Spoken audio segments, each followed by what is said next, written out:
Boom, Right. boom. Cool. Let me just fix this up. And if it does freeze, Yeah. we'll just pause and play the Zoom Okay. game. You got to love the Okay. freeze Yeah. frame that Zoom plays. I hope it doesn't freeze me like this. If it doesn't, I'll definitely freeze that picture right there. I'll put that one on Instagram. And Erin Low, welcome to the podcast. Exactly. Make that like the whatever the Like the frozen YouTube video. photo frame. Yeah. Mhm.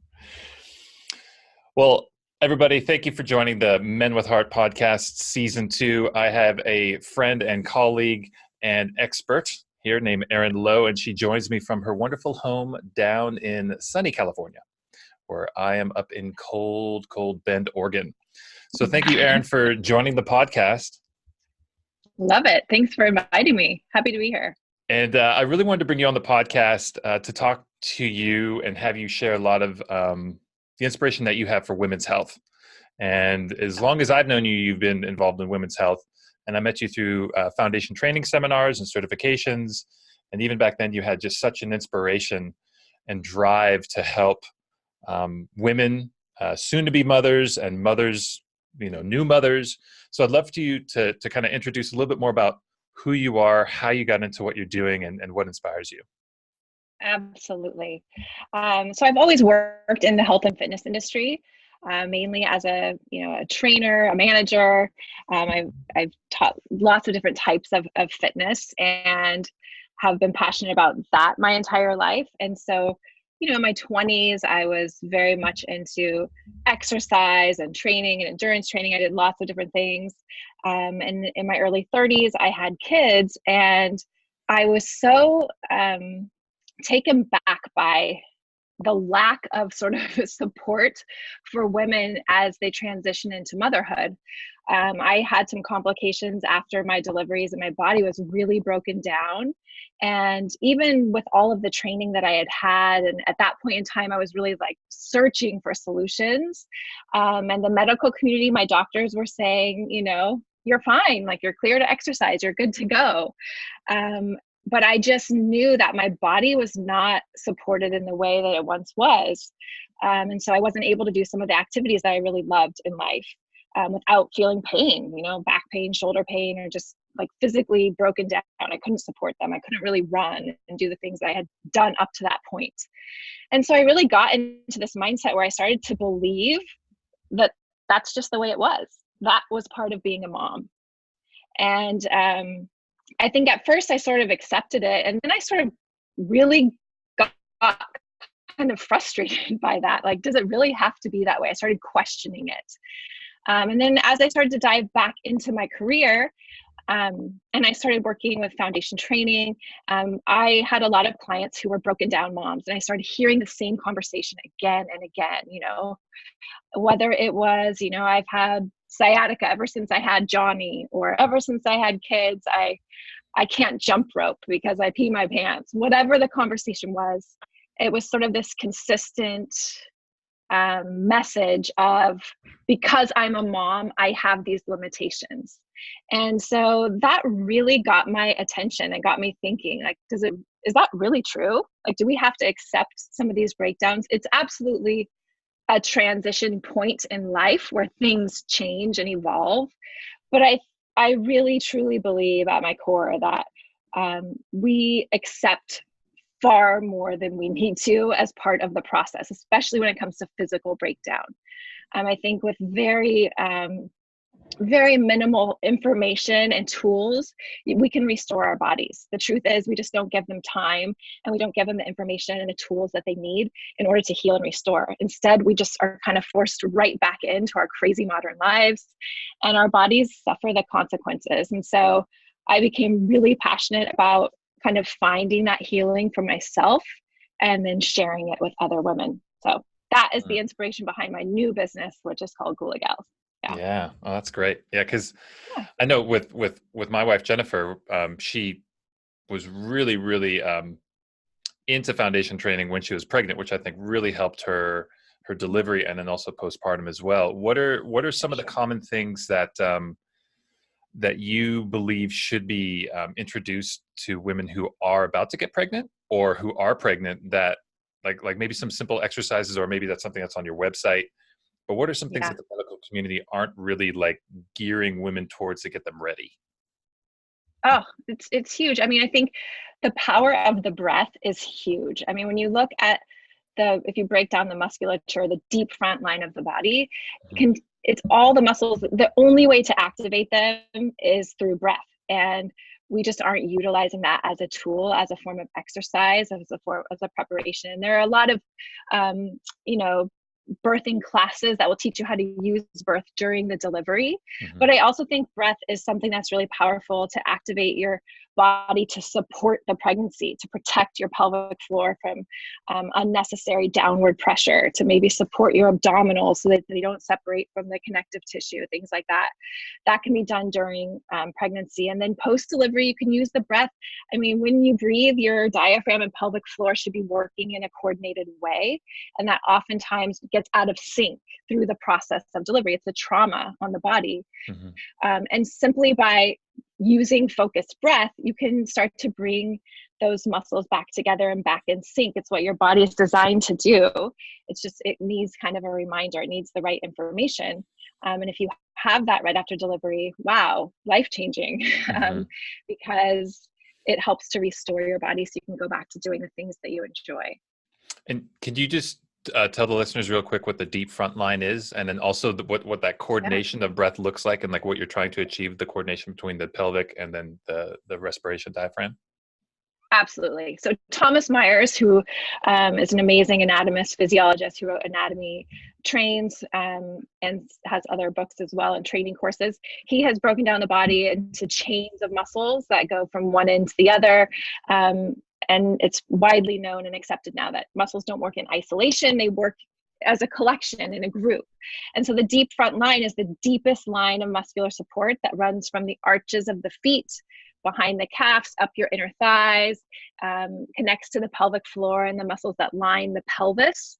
And then it runs up the inside of the body, like your deep hip flexors and your deep abdominals, and up the inside of your rib cage, and connects to a lot of the muscles of breathing and your diaphragm. And then it comes up the inside of your rib cage, up the sides of your neck to your head and your jaw. And so it's incredibly important. All the muscles there are designed for stability and support. They're not major movers. And breath is the one key. Aside from movement of the hips by the adductors, the inner thighs, breath is really the only thing that activates this group as a whole, which is why it's so important. And speaking of the diaphragm and pelvic floor, you know, they live like this. Your diaphragm's at the base of your rib cage. Your pelvic floor is at the base of your pelvis, obviously. And when you breathe, when you inhale, your diaphragm contracts and lowers, and your pelvic floor should relax and sort of lower. And then as you exhale, your diaphragm actually relaxes and it kind of ascends back up, and your pelvic floor should contract and go up. And this should just happen without thought. This should happen every time you breathe. But what can happen, you know, for lots of reasons, but especially what I talk about is during pregnancy and delivery, is that rhythm can kind of get out of sync where that's not happening, and those muscles aren't really working in a coordinated way. And then that can create a whole host of problems for all the muscles that lie beyond it. And so down the road, you can have, you know, other breakdowns as a result. So I always go back to kind of the deepest center and help women kind of restore the center of their body with breath. And then from there, we can kind of expand outward. Awesome. Yeah. All the muscles that go around the other side of the spine and all the pelvis. I mean, that's our friend Brian King talked about it. Even in Thomas Myers' book, it's like it's the bookcase, like that deep front line is like the bookcase that everything sits upon. Right. So it's so important. And I'm so happy that you're doing this, because there a lot of the other movement modalities out there. There's like some grandiose movements and things which are great. Yoga's good, but what it seems like you're directing people towards, and women towards, is the stability through breath. And it froze, didn't it? You gotta love the Zoom. Stability through breath is so important. Did it freeze? Yep. You froze a little bit too. The last thing I heard was, it froze a little bit when you were doing your pelvic diaphragm, but it's good. It came through. Okay. Okay. I'm going to try and scooch this way just a little bit. Yeah. I So know, you gotta love Zoom. get a little bit more Wi-Fi connection. It says I have full connection, but I'm just going to try to help it out a little bit. Yeah. Okay.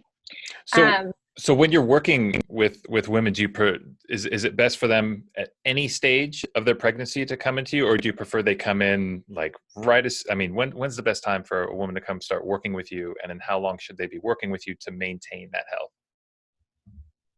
That is such a great question. So, truthfully, a lot of what I'm teaching is for postpartum recovery. I love to work with women during pregnancy because I think you can learn this stuff and then have the tools so that when you're home with your baby, as you should be after you deliver, you can start to think about these things and help provide good information for your body.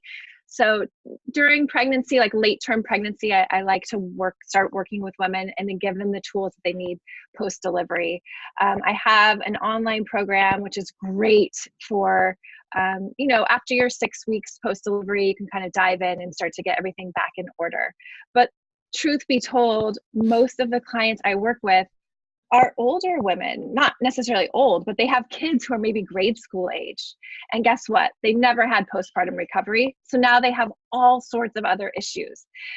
And so a lot of my clients are coming to me, and then we do the same thing for every woman. We go back to the beginning. We start the postpartum recovery, whether your kid is, 6 weeks old or 16 years old, and we start working through the same exact process. So I really truly believe this work is important for moms at all stages. The saddest part that I talk about all the time is that the system that we live in, we don't have resources. We don't, you're kind of under a microscope during your pregnancy, but after delivery, you're sort of just sent on your merry way. We don't offer any good information. We don't offer time off. We're like one of 4 countries in the world that doesn't offer time for women to recover from pregnancy and delivery, which is shocking. And so I think then we create kind of our own social discourse that we must not need it, right? Surely we must be able, it must be the thing that we should be able to do is to go back to work in 10 days or to run a marathon in 3 months, because no one's giving us any other information, right? Yeah. And so that's part of what I'm trying to break down for people, is to help women understand that, other countries are doing it differently. Other cultural practices address this issue very differently. And if we just provide time and good information, our bodies can restore, and we can.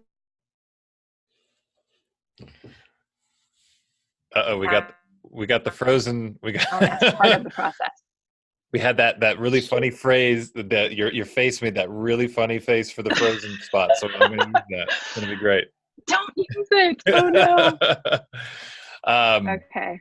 What can you talk a little bit about recovery from birth? Like what that process is like, and repair. I mean, how long does it take for a woman typically to recover, and what does that even mean? Because like you said, the medical community has its own, like, okay, cool, you just had a baby, okay, bye.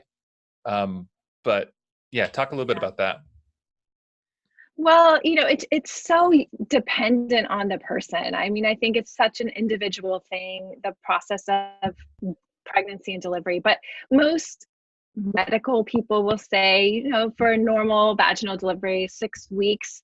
But that is really like the base layer of recovery. We're talking, but I truly believe it's 3 months. There's a big recovery period, ends 6 months, and it's truly a year before you can really, and if you're nursing a baby, it can even extend beyond that. Like your body, every system of your body evolves through the process. And so all of that has to heal and restore.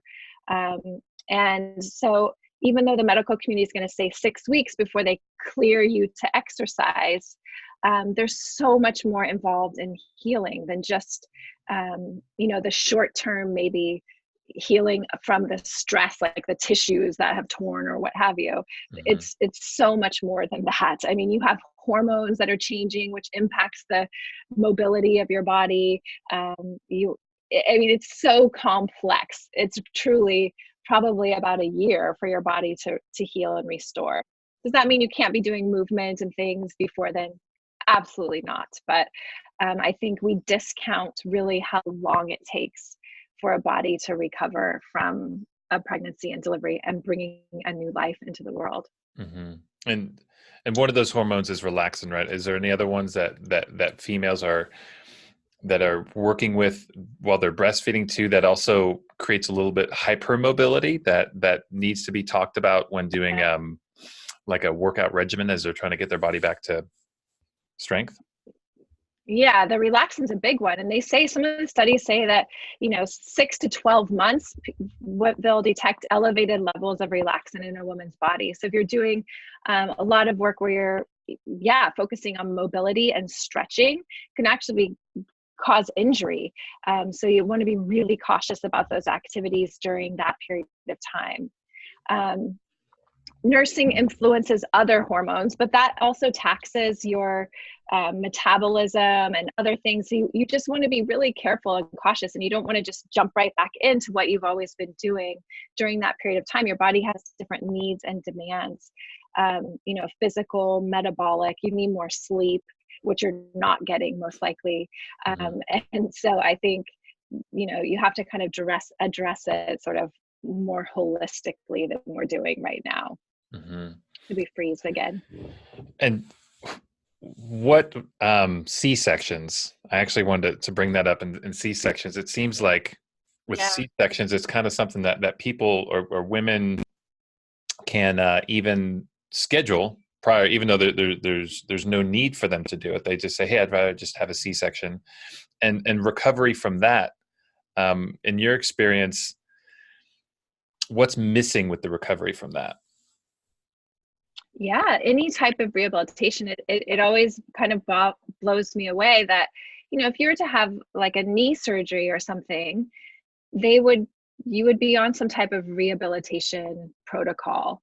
But really for a C-section, it's just rest and then not rest, for a period of time. But when you look at, there's an amazing diagram that's gone around social media where they show you all the layers that they cut through to open you up for a C-section. Wow. I mean, it's so mind-boggling when you look at it like that, when you peel away all of the layers.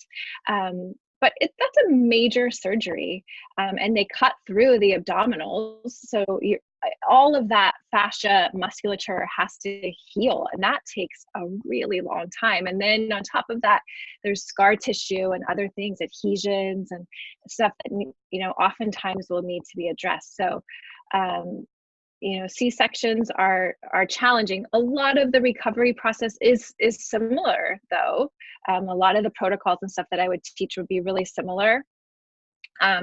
But there's other things to take in mind, because there was a major surgery that took place in addition to just the whole pregnancy and all of the changes.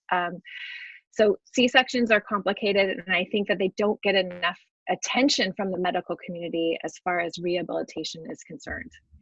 Agreed. It's unfortunate. Yeah. Yeah, like you said, it's just such a massive major surgery that sometimes it's just looked at as like, oh no, I just had a baby. Just they cut me up and took the baby out. That's totally fine. And exactly, it's a major surgery, and you have a baby to take care of too. So even though they might recommend, you're supposed to lay low for 6 weeks, well, you also have this baby that you're trying to feed and get to sleep and change and learn all of that stuff. So it's really complicated, and there's not really a rehabilitative kind of protocol other than just rest when you can, which is pretty shocking for a major surgery, in my opinion. And that's something that you created that like a protocol for that, or specifically for C-sections? I don't have anything in my program specifically for C-sections. I do talk about C-sections, and I do think that women who've had C-sections, they need to involve some other kind of therapist as well. Physical therapy, there's often, like I said, addressing sort of the fascial adhesions and stuff like that is really important. I see a lot of like scar tissue and kind of lack of mobility as a result of that. But aside from that, the protocol for the breathing and the restoration of the deep front line would look very much the same as far as what I'm teaching from a movement standpoint. Yeah. And if we could switch gears to talking about some of the other things that are challenging of dealing with the medical community, are there still some things that maybe you've heard from other women that have come to you and say, this is what my medical doctor told me to do or not to do, that you disagree with? Or what type of advice do you also kind of challenge from the medical community? Yeah, I think the biggest challenge is lacking information. Yeah.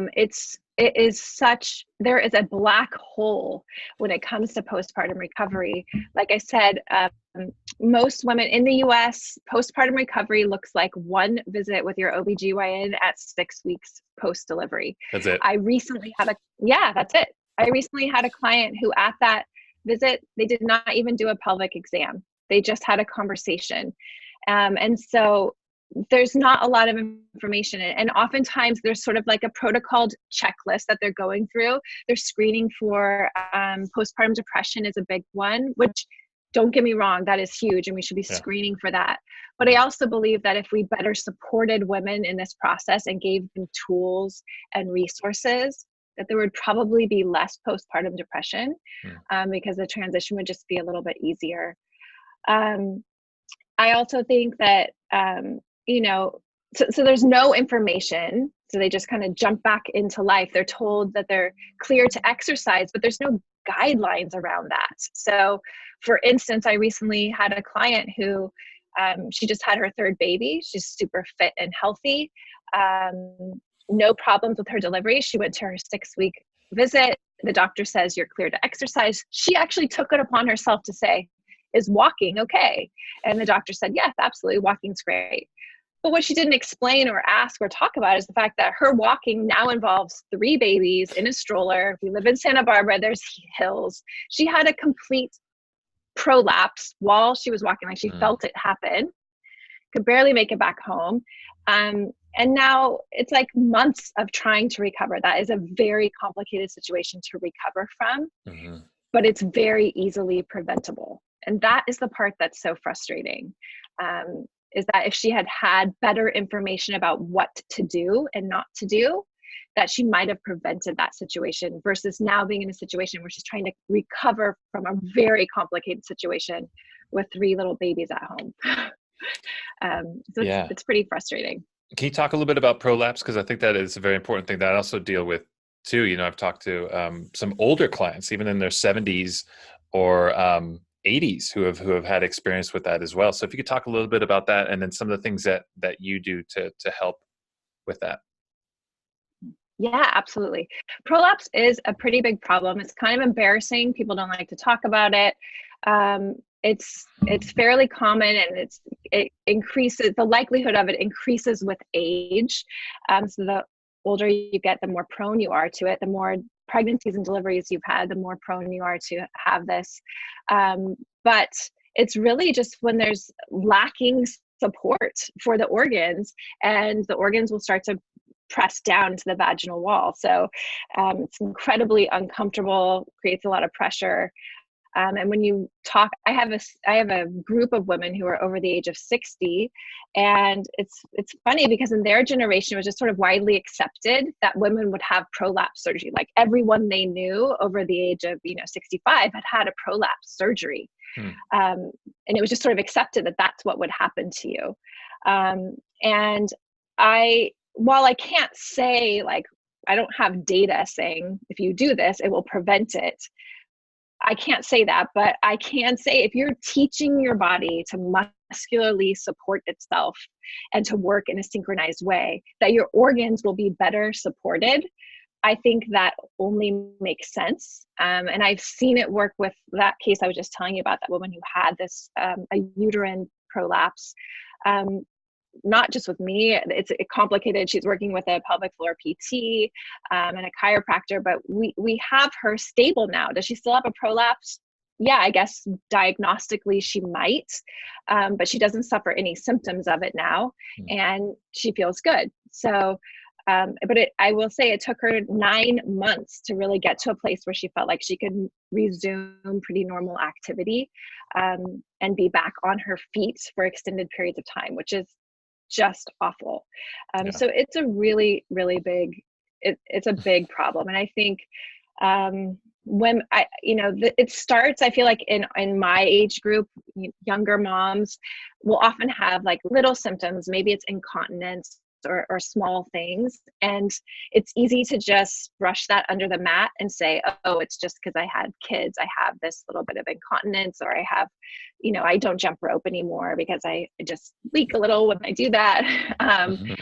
But if they were really to dive deeper, there probably are some issues of prolapse. And if we start addressing them now rather than waiting, like that's what I try to tell my clients. Like if you're experiencing that now, you want to not ignore that and just laugh about it. We should do something about it so that in 20 years, you're not dealing with a full bladder prolapse, for instance, because that's a really big problem. Yeah. And there's different degrees, right? Isn't there like 3 different degrees of prolapse? Yeah, exactly. Yeah. And there's rectal prolapse, there's uterine prolapse or bladder prolapse, and none of them are really fun. No, prolapse of anything nobody just wants not to so have fun. to deal with it.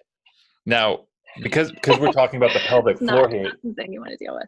With pelvic floor, it's not just pelvic floor, right? It's like, as you were saying, like that deep front line. It's everything that's linking up to the pelvic floor, right? We're not just talking like this little diaphragm that sits at the base of our pelvis. It's everything that's interconnected. So it's not just a local issue. Absolutely. It's a global issue. And that's the whole thing about integration. And we talk about this in foundation training, integrating these chains of muscles so that they can work and support your body so you can move really efficiently. And, that's this whole debate about the pelvic floor. Like people will talk about, oh, you need to do your Kegels every day, but really your pelvic floor in and of itself, it doesn't do much. Like just contracting it doesn't really do much. It's part of a big system that's designed to support the center of your body and support your organs. And so you need to get all of those muscles working together in synchronicity in order to provide that support. And that's really what I'm teaching people how to do, is using their breath to create that integration so that you can lift and support your organs and they don't fall out. You don't want that. Nobody wants that. Nobody wants that. So the program that you take women through is about 6 weeks from like start to finish. Is that a daily thing? Is it like, do you recommend that this type of care, it becomes a lifestyle, right? Absolutely. It's just daily. Like in foundation training, we talk about spinal hygiene. It's the same kind of thing. And it's the same principles. It's using breath and using it throughout your day. So if you're sitting for extended periods of time and you start to realize that you're just like sitting into yourself, you've got to do something about that. You got to lift yourself up and make some changes. And so, I teach 3 different types of breathing. So I talk about belly breathing and the purpose of that, and how if you have a tight pelvic floor, that can actually be a really useful thing. I use foundation training's decompression breathing as a way to create support and stability. It's an amazing breath to stabilize a really weak pelvic floor, especially postpartum recovery. And then I teach something called a weaving breath, which is really where we're starting to then take an expanded rib cage, pull it towards center to help facilitate an upward lift of the pelvic floor. So in my opinion, it's sort of like a full body Kegel contraction. So we're like integrating that whole chain of muscles to help lift the pelvic floor. And that's how I chose to break it down into those 3 types of breathing. And so I just try to educate women how they can use it. I apply it over certain movements, but I try to teach them how they can use it throughout their day to better support their body. Yeah, because that's the important part too. And I know that in some of your previous foundation training posts and videos, you've done some really cool functional movement things of like taking things out of the back of the car and doing things in a way that look functional. Because that's what this is about too, is not only is it integrating all the muscles and chains of our body, it's integrating into the movements of our life that then bring everything together. Uh-oh, are you there? Yeah, I froze. I think the video of this is going to be really cool for people to watch because it's just Erin Low freeze frame. But the audio is going to be good because I don't think that the audio is frozen. Unless I'm wrong on that. Can you hear me? Uh-oh. We got a little pause there. There we go. Okay. We're back on board. Okay, good. That was a close one. Okay. Gotta love live TV. I don't know. It just comes out sometimes. I think what I was talking about is just the integration of it all. Is you have some really cool videos on your Instagram and Facebook. Actually, I haven't, maybe you've put up some new ones, but ones like where you were taking things out of the back of your car or moving things around in your garage to show the integration of movement and how these hip hinges and things that we Yeah. teach in foundation training can be brought into our regular life. But it also sounds like you're bringing the integration of all these breathing principles through Goula Gals into regular life, into movement, so that's because that's what it's about. If we can do it while we're moving around, then we're really supporting everything.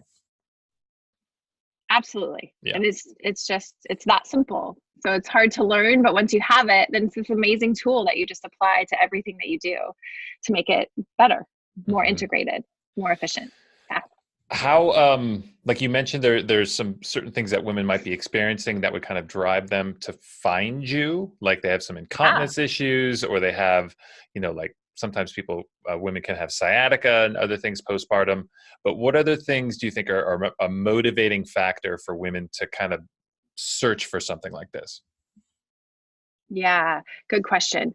A lot of times, so anyone who's newly a new mom, so postpartum recovery, incontinence that they've noticed over time since having a baby, any type of mild prolapse, although with a prolapse, I also highly recommend that you seek out some other professional help. You need to be seen by a physical therapist first, pelvic floor physical therapist, and then go from there.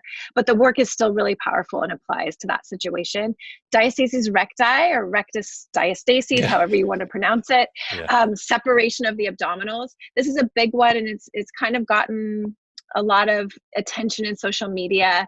The truth is, it's just sort of like a breakdown of the integration of the musculature. And so that's a really big one. And that's something that I suffered from. And through foundation training, I made these discoveries to really sort of pull that part of my body back together, which has been awesome. Wow. And so I know it's useful work for that.